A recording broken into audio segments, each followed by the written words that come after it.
Shalom Bapak Ibu Saudara terkasih, hari ini Kamis 6 Juli 2023, mari kita kembali mengikuti renungan harian yang dikeluarkan oleh Sinode Gereja Kristen Okumene di Indonesia atau GKO dengan berpedoman pada pola pembacaan Alkitab 4M.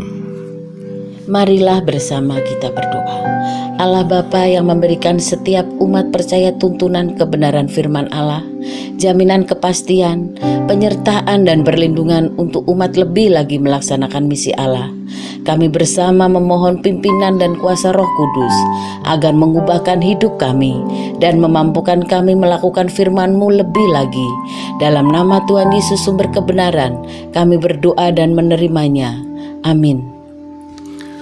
Bapak Ibu Saudara terkasih, untuk merenungkan firman Tuhan ini saya bersama istri Bu Yuni yang secara bergantian mengajak setiap kita untuk menerima, merenungkan, melakukan dan membagikan firman Tuhan dari kitab Yeremia 28 ayat 10-11 dengan judul pelajaran objek visual dari nabi palsu.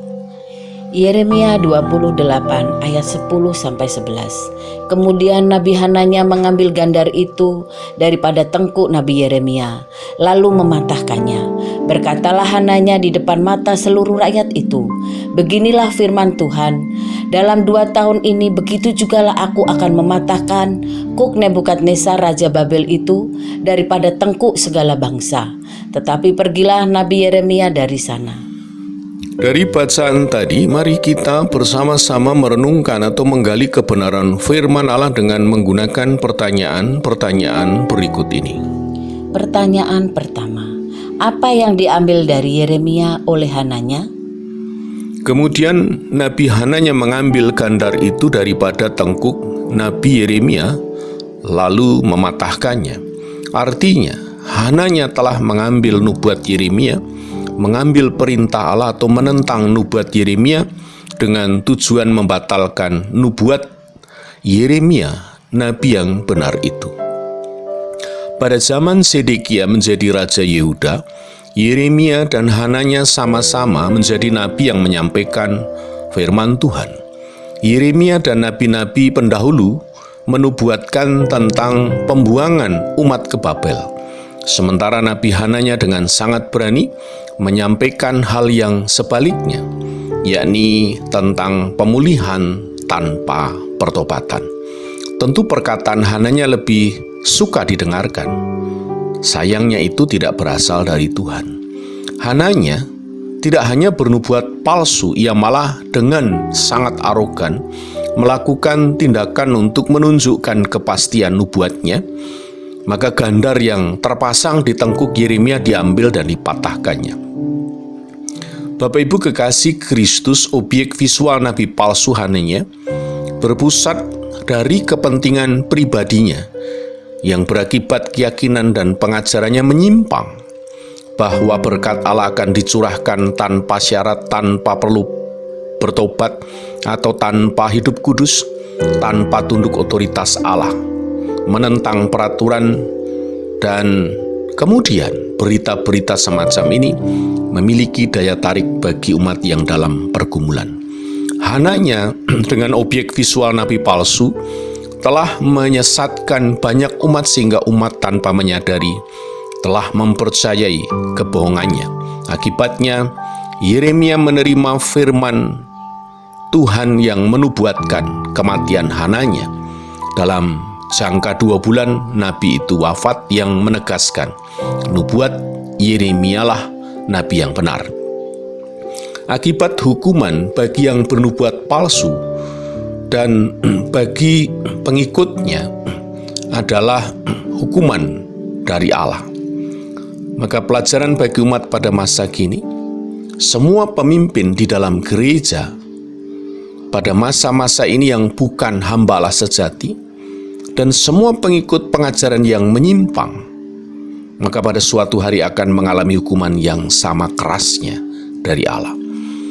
Bapak Ibu Saudara kekasih Kristus, mencermati bagian-bagian ini, demikian juga hari-hari ini telah beredar pengajaran dan perdebatan bahwa jemaat tidak perlu memberi persepuluhan pengajaran Tuhan Yesus bukan juru selamat dan bukan terang dunia.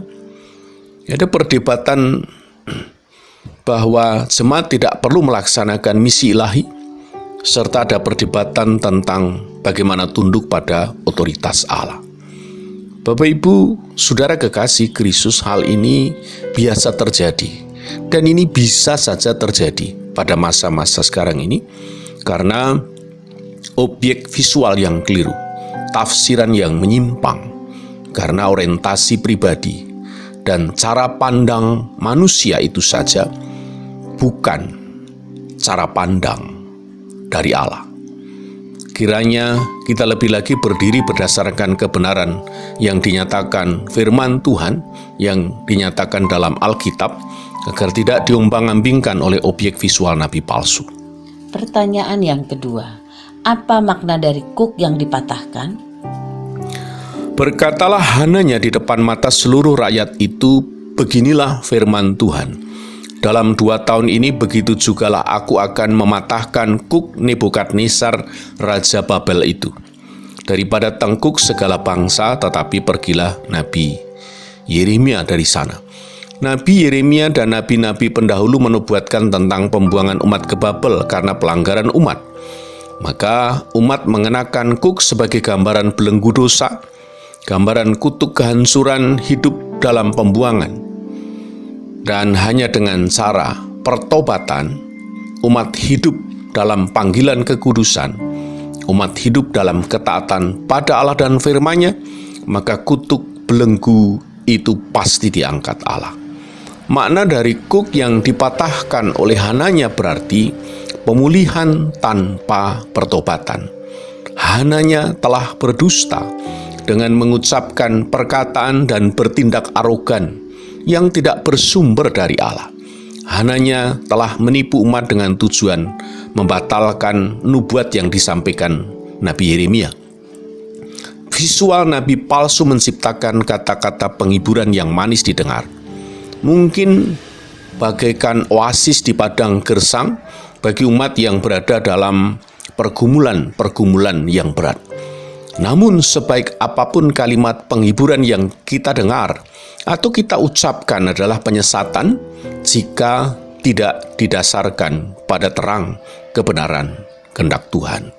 Bapak Ibu Saudara kekasih Kristus, untuk itu mari kita lebih lagi bijaksana dalam mengenali pengajaran dan nubuat yang tidak berdasarkan firman Allah.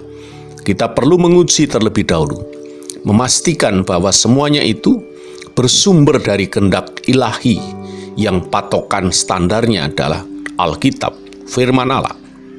Bukan hanya dengan objek visual nabi palsu atau hanya untuk ambisi pribadi seseorang. Berdasarkan firman Tuhan dan uraian pengajaran ini, apa yang menjadi komitmen kita selanjutnya? Pelajaran objek visual dari nabi palsu. Maka hendaklah kita memastikan diri dan berkomitmen lebih lagi. 1. Hidup lebih memahami dan memaknai firman Allah. 2. Hidup waspada terhadap pengajaran palsu. 3.